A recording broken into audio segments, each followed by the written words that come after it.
Antonio, hay un tema que lo tienes que conocer muy bien en las ciencias políticas, que es el gatopardismo. Vamos a cambiarlo todo para que no cambie nada. En tu análisis, estos 9 años se dijo que iba a cambiar todo, pero resulta que muchos de los efectos que hoy por hoy critica la oposición son los mismos factores recurrentes de todos los gobiernos anteriores, de cualquier tendencia. En tu visión, ¿qué está sucediendo? ¿Se da eso o no se da? Ay, Dios mío. Aquí creo que les voy a endosar a ustedes tres, aquí está el abogado. El hecho de que les voy a ceder el cobro de una factura que les voy a dar. Me llegarán algunas regalías, pero vamos a pasar esa factura. Espero que así sea. Vean, una parte de la pelea efectivamente fue la reelección indefinida, pero le voy a hacer un análisis en ese gatopardismo que usted habla, que es muy interesante. Artículo 148 de la Constitución, ya que al presidente le encanta hablar de la muerte cruzada, pero examinémosla con detenimiento, porque eso es lo que quiero. El presidente, estoy leyendo la Constitución, el presidente o presidente de la República podrá disolver la Asamblea Nacional cuando, a su juicio, ésta se hubiera arrogado funciones que no le competen constitucionalmente, coma, premio dictamen favorable de la Corte Constitucional, punto y coma, o si de forma reiterada e injustificada obstruye la ejecución del Plan Nacional de Desarrollo, coma, o por grave crisis política y conmoción interna. Esta facultad podrá ser ejercida por una sola vez en los 3 primeros años de su mandato. ¿Cuándo es los 3 primeros años de su mandato? 2016, mayo 24. Muy bien. Hay varias causales, pero una de ellas es o por grave crisis económica y conmoción interna, ¿verdad? ¿Qué pasó en junio? Ley de herencia y plusvalía. Pregunto, ¿acaso el señor presidente no sigue insistiendo en desarchivar dicha ley? Sabiendo que no es que sea mala o buena, porque no la vamos a calificar, hicieron unas largas conversatorios, pero ¿qué sucede? En posicionamiento, lo que se llama la percepción de las personas es que esa ley desfavorece a todo el mundo. ¿Qué podría pasar? Lo que cito. Si pasa eso, de acuerdo con esto, él gobierna por decretos. ¿Qué es lo que sucede que no se ha hecho realidad? Artículo 251 de la Constitución. Qué interesante, porque un poco vale la pena el porqué de su pregunta. Artículo 251. Gobierno autónomo descentralizado y régimen especiales. Cada región autónoma elegirá por votación a su consejo regional y a su gobernadora o gobernador regional, quien lo presidirá y tendrá voto dirimente. Los consejeros regionales se elegirán de forma proporcional a la población urbana y rural por un periodo de 4 años, y entre ellos se elegirá un vicegobernador y vicegobernadora. ¿Qué pasa con estos señores gobernadores? Todavía no se eligen. No se eligen, pero tienen una disposición bien interesante, que el presidente los puede convocar a discusiones de territorio, dentro de las cuales gozan de privilegios económicos y ejecutan obras en regiones. ¿Qué quiere decir regiones? ¿Por qué ustedes creen que la ley, por qué creen que la disposición transitoria de esta Constitución, justamente la que está en el numeral 9, la vigencia de los 8 años, se voló? Porque en este 2016 había que elegirlo. Pero si no se elegía en el 2016, ¿por qué? ¿Cuál es la causa y efecto? ¿Qué pasó el 23 de febrero del 2014? Perdieron las elecciones. Ya, y por consiguiente, si hablamos de probabilidades, posibilidades o acciones, o que el señor es aconsejado, díganme ustedes acaso si estoy loco de lo que pudiera pasar. Y no hay la ley, justamente no se ha creado la ley de descentralización de los regímenes descentralizados y su sistema de competencia. Por eso que esa disposición, ¿qué es lo que hace? Establece que en algún momento la ley tenga que ser creada, porque no está. Y díganme una cosa, como la ley para crear la disposición de las competencias y descentralización es parte del presupuesto, como está sancionada en la enmienda, no es proyecto urgente.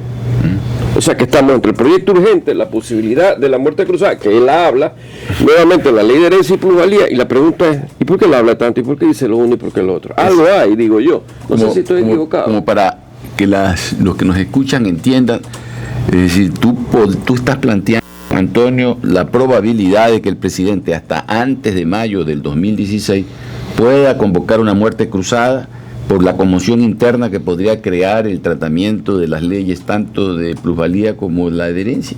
Sí, Pero ¿en qué beneficia políticamente al presidente esto? Es que esa es la pregunta. Todo tiene una razón de ser. Se adelantan elecciones. Pero le convendría al presidente que se adelanten elecciones cuando ni siquiera tiene candidato propio, Alianza País. Díganme una cosa. Más bien, ¿a quién beneficiaría un adelanto de elecciones ahorita? Díganme una cosa, y seamos sinceros. Sí, su crisis económica sigue siendo ya más bien por especulación, no por racionalidad. Sigue siendo desacelerada, crítica y disminuyendo posibilidades y el empleo aumentando. El deterioro político lo perjudica a él. Entonces, ¿qué hay? ¿2021? No, ahí no habría nada. Entonces, ¿qué haría usted? Bueno, pongámonos pero en el pellejo del mandatario, pongámonos en el pellejo que usted y yo fuéramos los asesores. Claro, anticipar las elecciones para él sería, es decir, aconsejable, pero también en el tiempo lo debilita. Estamos hablando de un De la Rúa, por ejemplo. Hay riesgos y riesgos. Es que no puede él, dígame una cosa, ¿cómo él puede hablar del próximo gobierno que va a tomar muerte cruzada si no sabemos quiénes van a ser los que van a gobernar ahí adentro? Y de ahí es que él habla que él retorna al 21. ¿Cómo? Es decir, tiene una bruja, ¿cómo se llama? Una bola de cristal más grande que... Es que lo que yo veo ahí como probabilidad es que una anticipación por la muerte cruzada de las elecciones lo elimina él también del escenario político como candidato a la Asamblea. Es que ese es el riesgo. Porque además hay otro tema. Si hoy por hoy fueran las elecciones y no es candidato Correa, de acuerdo a las encuestas, quien está primero es Guillermo Lasso. Es decir, se le prepararía la cama a Guillermo Lasso para las elecciones. Aparentemente, ¿no? Porque no vemos todavía ese famoso outsider que todo el mundo anuncia, que puede presentarse, porque no está. Hemos visto declaraciones tanto del señor Nebot como de los que están conformando esa nueva unidad, que es el señor Carrasco, el señor que ya se baja de la camioneta, el señor de Suma, ¿cómo que se llama? Mauricio Roda, que estoy con ustedes pero que no quiero estar presente porque me dedico solo a lo que es el municipio de Quito. Es decir, hay cuestiones que todavía parecería no existen los argumentos y las condiciones para que se den esos escenarios, Antonio, ¿o cómo lo ves? A ver, 2017. Analizando siempre la perspectiva de la muerte cruzada, por supuesto. Sí, a ver, vamos a ponernos como si fuéramos esquina de estos titanes en el ring. Dígame una cosa, la elección del 2017 es importante, pero si usted lo analiza en función política, a mi modo de entender, la brava es la del 19, pues del alcalde de Guayaquil, que va a tener una importancia, sea la oposición o quien sea, por el bicentenario, donde pueda gobernar desde lo local. Dígame una cosa, y que el señor actual que gobierna no piensa en que dentro de todas sus estrellas le falta esa estrella. O sea, aquí estamos hablando de que en paralelo existió un hombre que en paz descanse, que hizo lo que hizo, pero estamos viendo que ese hombre que hoy, contemporáneo, hace lo que hace, tiene esa posibilidad, porque hay el retiro prácticamente establecido como con una fecha casi caducidad del actual alcalde. Entonces usted no sabe si las etapas en un momento determinado favorezcan a variables en la cual vaya usted a que tomar y tener la posibilidad, no, descartada no es el momento. Entonces tiene un juego 17, 19 y sabe que se acabó todo lo que estamos hablando, y posiblemente el 19 sea una etapa bien simpática, porque si gobierno que llegue, de tendencia que sea o que fuere, al 19 recién veremos que comenzamos a elevarnos, ¿verdad?, a que la economía vuelva a restablecerse en sus niveles. Es lo que yo veo como perspectiva, lo que usted me pregunta políticamente. Entonces, hay estas razones en un momento que pueden coincidir.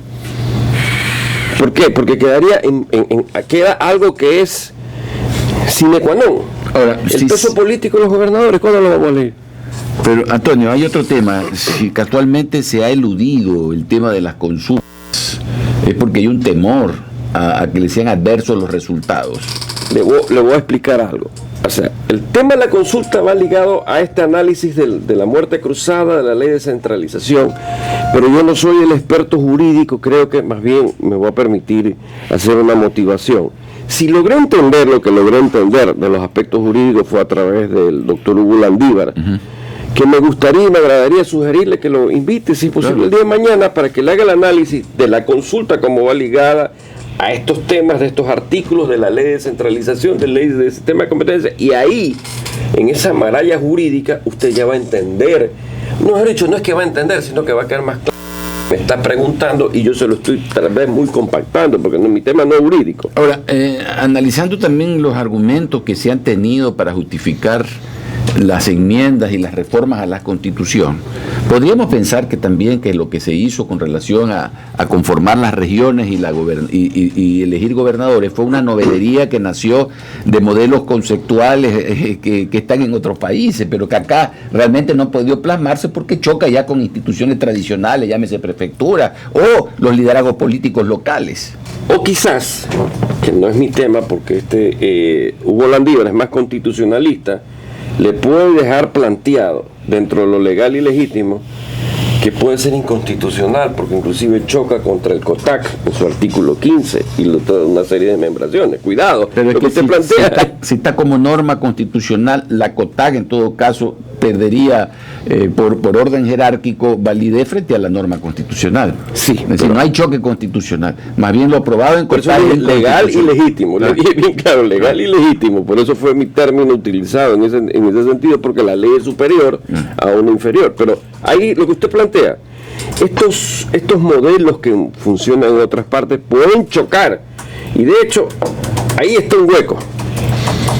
Bueno, pero que no es mi competencia, es de los actores políticos saber aprovechar la temática. Vamos a un corte y regresamos con el ingeniero Antonio Tramontano.